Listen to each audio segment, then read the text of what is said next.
ओम नमो भगवते वासुदेवाय नमः। हरे कृष्णा। आप सभी को देव उठनी एकादशी परबोधनी एकादशी की संपूर्ण व्रत कथा आरती आप सभी को एकादशी व्रत की हार्दिक शुभकामनाएं। आज कार्तिक मास शुक्ल पक्ष की देव उठनी एकादशी और देव उठौन एकादशी परबोधनी एकादशी की हार्दिक शुभकामनाएं। आज ही चतुर्मास समाप्त होने जा रही है, फिर से मंगलिक कार्य की शुरुआत हो जाती है।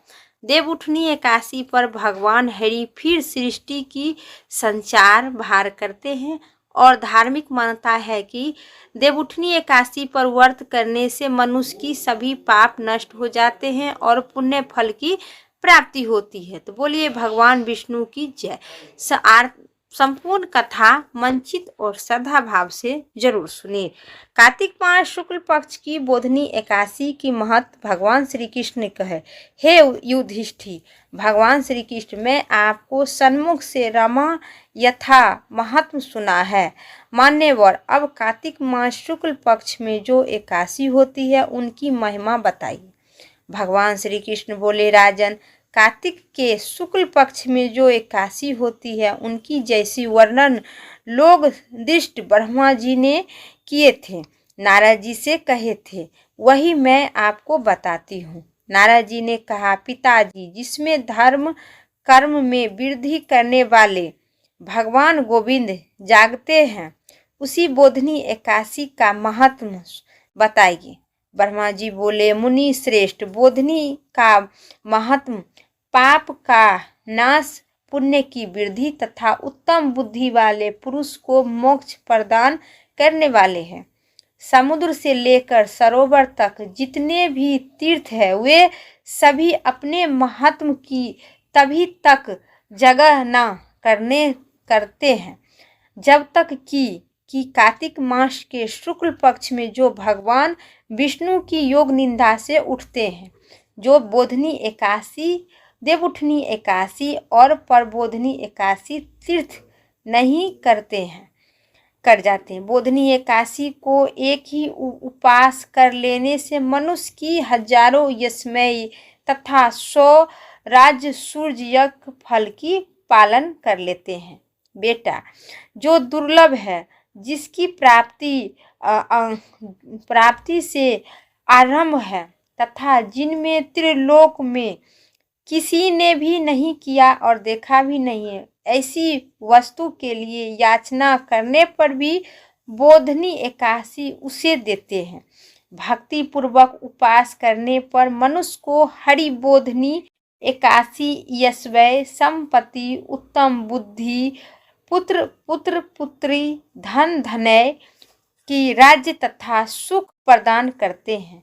मेरु पर्वत के समान जो बड़े बड़े पाप है उस सब को पाप नाशक देवउठनी एकादशी जो मनुष्य करते हैं, परबोधनी एकादशी एक ही उपास से सभी पाप नष्ट कर देते हैं। पहले के हजारों जन्मों से पाप किए गए सभी नष्ट हो जाते हैं जो कार्तिक मास के परबोधनी एकादशी करते हैं। कि रात्रि में जागन रुई की ढेली के समान अब नहीं सोना चाहिए। जो लोग परबोधनी एकादशी, देवउठनी एकादशी का मन से ध्यान करते हैं तथा जो उनके व्रत का अनुष्ठान करते हैं, उनके पितृ नरक से दुख से छुटकारा पाकर भगवान विष्णु की परम धाम को चले जाते हैं। ब्राह्मण यशमय तथा यशमय भी जिसकी फल की प्राप्ति कठिन है, वह बोधनी एकादशी को जागरण करने से आयत मिल जाती है। संपूर्ण तीर्थों में स्नान कर सुवर्ण और पृथ्वी दान करने से जो फल मिलता है वह हरि विष्णु की निमित्त जागरण करने मात्र से मनुष्य की प्राप्त कर लेते हैं। जैसे मनुष्य के लिए मृत्यु अनिवार्य है, उसी प्रकार धन संपत्ति मात्र से छिन्न भिन्न हो है, ऐसी समझकर एकादशी व्रत करना चाहिए। तीनों लोगों में जो कोई भी तीर्थ संभव नहीं है, वे सब देवउठनी एकादशी और परबोधनी एकादशी का व्रत करने वाले मनुष्य की घर में मौजूद पुत्र पुत्री अखंड सौभाग्यवती रहते हैं। आज कार्तिक मास की हरिबोधिनी एकादशी का पुत्र तथा पुत्र प्रदान करने वाले हैं। जो बोधिनी एकादशी का उपास करते हैं वही ज्ञानी है, वही योगी है, वही तपस्वी है और जितेंद्र भी है तथा उसी को भोग कर मोक्ष की प्राप्त होते हैं। बेटा, बोधिनी एकादशी को भगवान विष्णु के उद्देश्य से मानव जो स्नान, दान, जप और होम करते हैं वह सब अक्षय हो जाते हैं। जो मनुष्य उसी तीर्थ का उपास करके भगवान माधव की भक्ति पूर्वक पूजा करते हैं वे 100 जन्मों को पाप से छुटकारा पा जाते हैं। इसी व्रत के द्वारा देवसी जागरण संतुष्ट कर मनुष्य की संपूर्ण दिशाओं को अपने तेज से प्रकाशित करना हुआ। हरि विष्णु की वैकुंठ धाम को जाते हैं और बोधिनी एकादशी पूजित होने पर भगवान गोविंद मनुष्य के बचपन, जवानी और बुढ़ापे की किसी भी किए हुए 100 जन्मों के पाप चाहे अधिक भी हो सब ढल जाते हैं। अतः सर्वप्रथम पर्यांत करके संपूर्ण मनोवांछित फल की प्राप्त कर देते हैं। देवादि देव जनार्दन का उपास करनी चाहिए जो कार्तिक मास के देवउठनी एकादशी है। बेटा, नारद जो भगवान विष्णु के भजन में तपस्या होकर कार्तिक में पर्यान अंत का त्याग करता है वह चंद्रयान व्रत का फल प्राप्त करते हैं। जो प्रतिदिन शास्त्रीय चराचर से मनोरंजन करते हुए कार्तिक मास के व्यतीत करते हैं वह अपने संपूर्ण पाप जल डालते हैं और 10,000 यज्ञ फल की प्राप्ति होती है।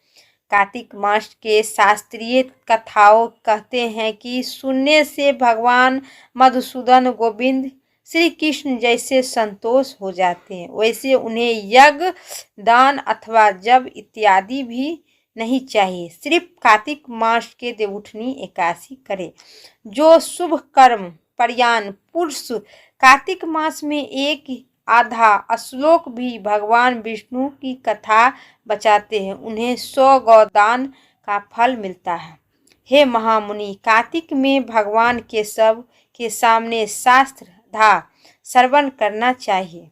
मनुष्य मुनि श्रेष्ठ जो कार्तिक मास कल्याण प्रति के लोक से हरि विष्णु कथा का प्रबंध करता है वह अपनी पीढ़ियों के तार देते हैं। जो मनुष्य सदा नियम पूर्वक कार्तिक मास में भगवान विष्णु की कथा सुनते हैं उसे सहस्त्र गौदान फल की प्राप्ति होते हैं।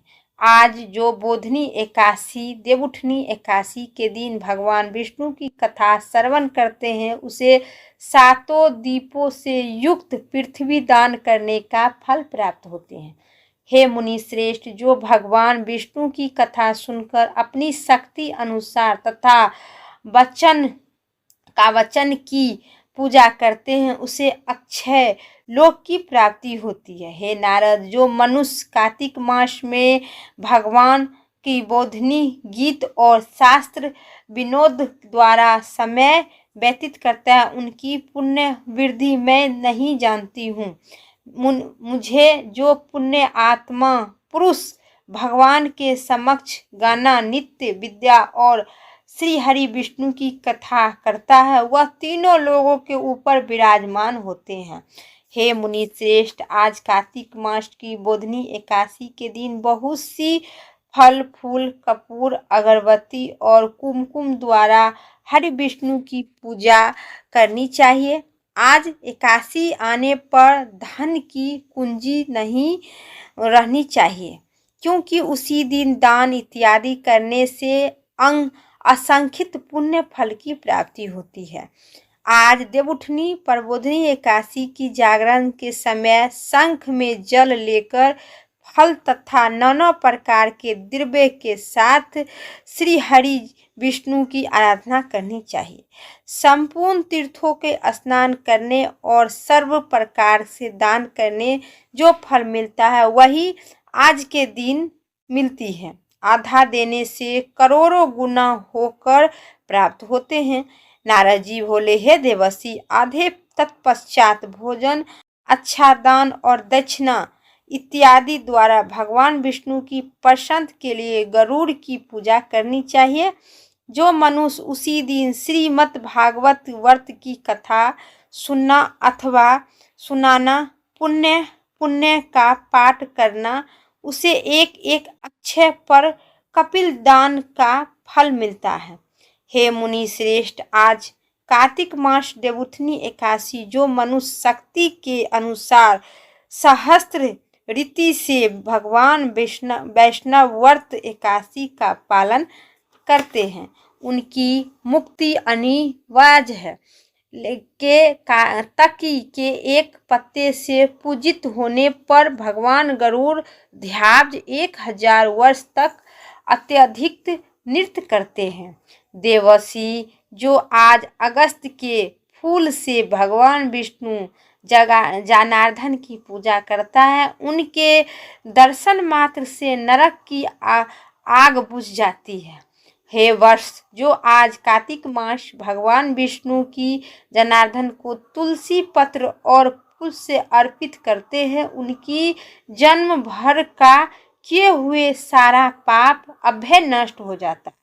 मुझे जो प्रतिदिन दर्शन, स्पष्ट ध्यान, नाम कीर्तन, स्वरण, अपन सोचन, नित्य पूजा तथा नमस्कार द्वारा तुलसी से नम प्रकार की भक्ति करते हुए कोटि कोटि सहस्त्र योग तक पुण्य का विस्तार करते।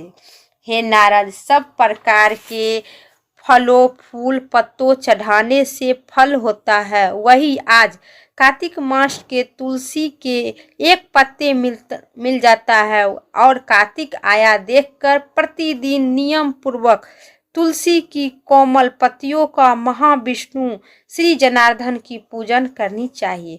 100 यज्ञों द्वारा देवताओं को योजना करने और अनेक प्रकार के दान करने से जो पुण्य होता है, वही आज कार्तिक मास में तुलसी दल मात्र से केशव श्री कृष्ण और भगवान विष्णु की पूजा करने के प्राप्त होते हैं।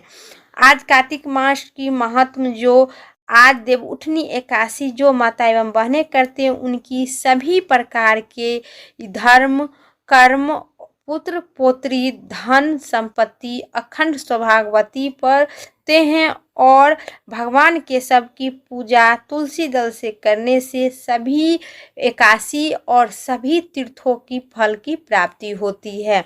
बोलिए भगवान विष्णु की जय। अब सुनिए एकादशी।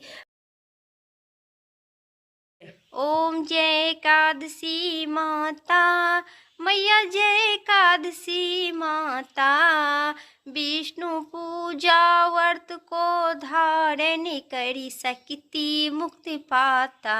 ओम जय एकादशी माता, तेरे नाम गिनाऊं देवी, भक्ति प्रदान करिनी, गनि गौरव की देनी माता, शास्त्रों में वर्णी।